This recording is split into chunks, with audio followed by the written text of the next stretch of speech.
Yung mga matik dito naman, mga matik, okrahan naman to mga matik. Titignan natin kung mayroong makakuha tayong okra. Medyo matanda na mga matik. Makawala na rin yata ang bunga, na-harvest na. Pero titignan natin kung may makakuha tayong okra pa mga matik. Dito mga matik, taniman ni Bossing mga matik. Sobrang lawak ng kanyang taniman. Ang sarap na magkaroon ng ganitong klaseng lupa, malambot. Ang sarap taniman mga matik. Ika nga, wala ang posible pagka marunong ka sa buhay, matyaga, masinop pagtanim mga matik.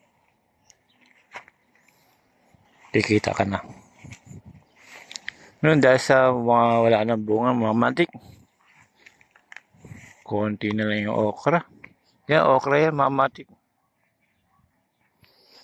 Yan, mga okra yan. Kaya lang, medyo ano. Ito. Matanda na mga matik. Okra. Ito mga matik. Ito okra mga matik. Oh.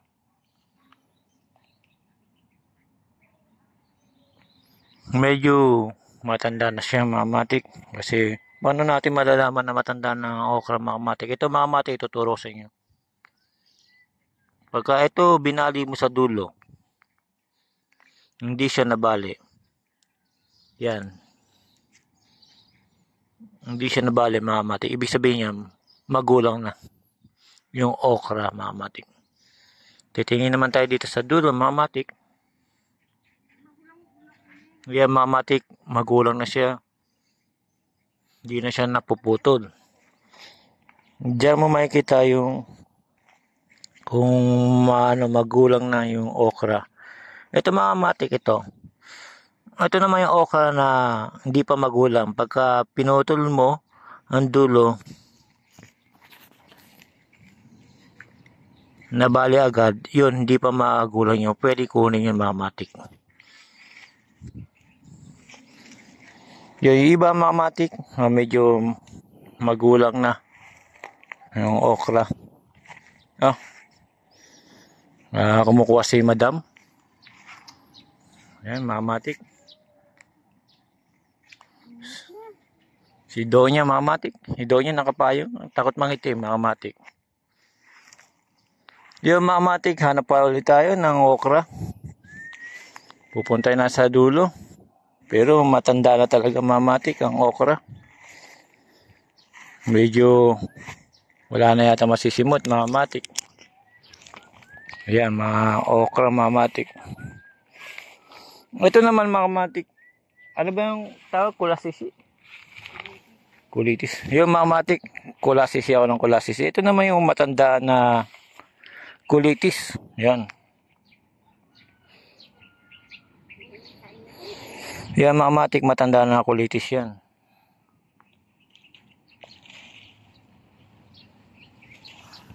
Yan mga matik, ang kulitis mga matik, masarap din yan mga kamatik na igisa sa isda. Napakasarap yan. At maganda yan sa katawan mga matik. Pero simpleng ulam mga matik, katulad ng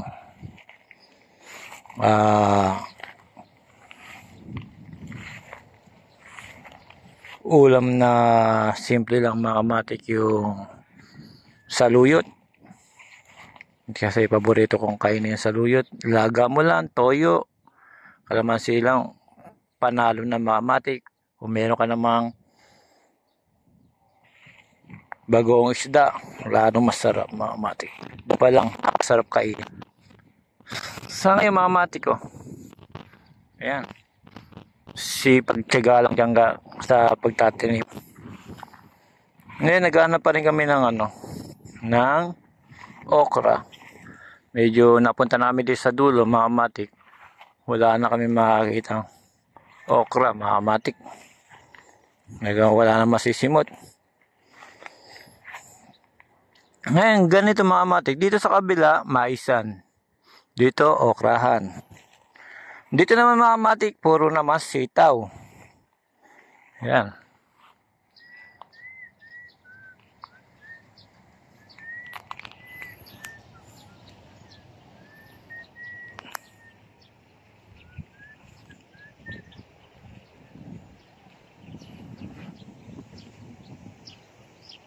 Yan mga matik, sitaw naman dito sa kabila. Dito mga matik, pagka nagtanim ko ng sitaw, una-una kailangan tanggalin mo yung damo.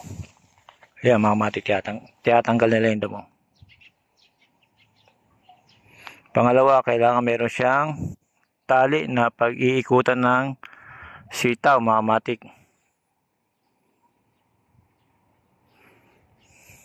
Parang ganito mga matik.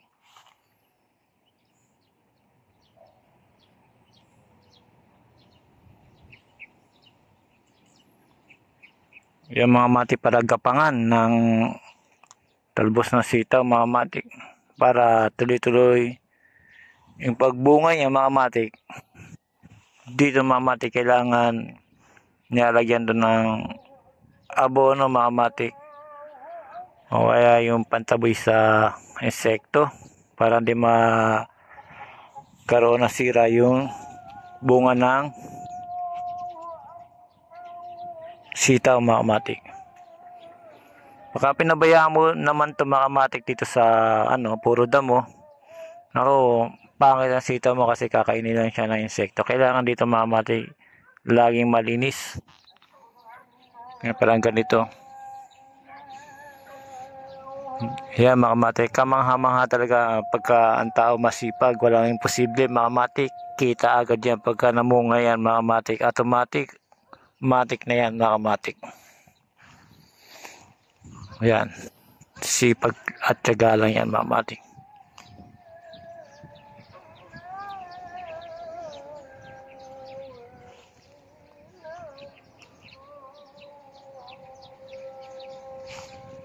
Yung mga matik, dahil sa pinakita ko sa inyo mga matik, maghanap na ako ng okra. Wala pa akong makuha dahil sa matanda na. Babalik na kami. Wala nang makita pa.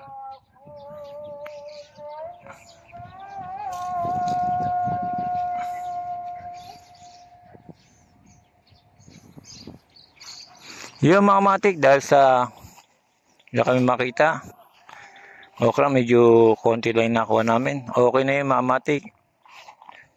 Talo-talo na yun. Kahit 6 na piraso, 8 piraso, okay na yung mga matik pagka naluto naman yan.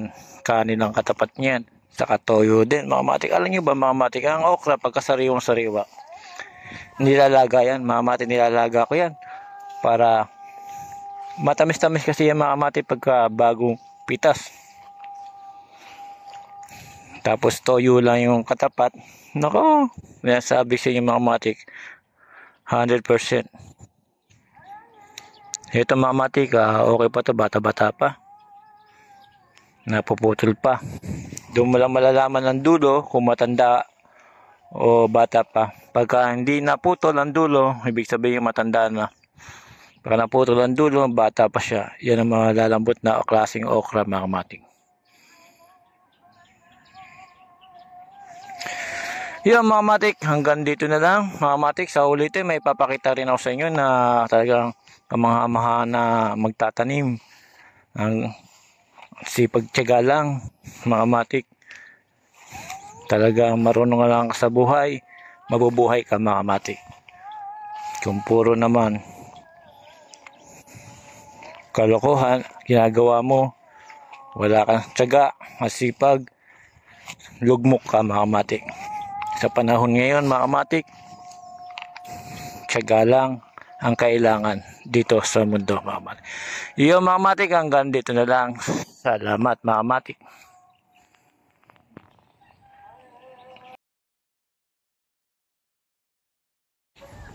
Iyo mga matik, ito pagtanim ng sitaw, kailangan may laktaw-laktaw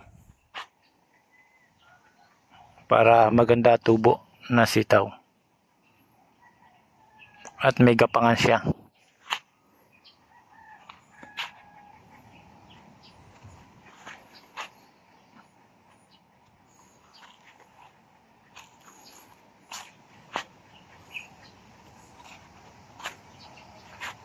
Yan mga matik, sitaw yan. Talagang napakahusay sa taong marunong magtanim at masipag.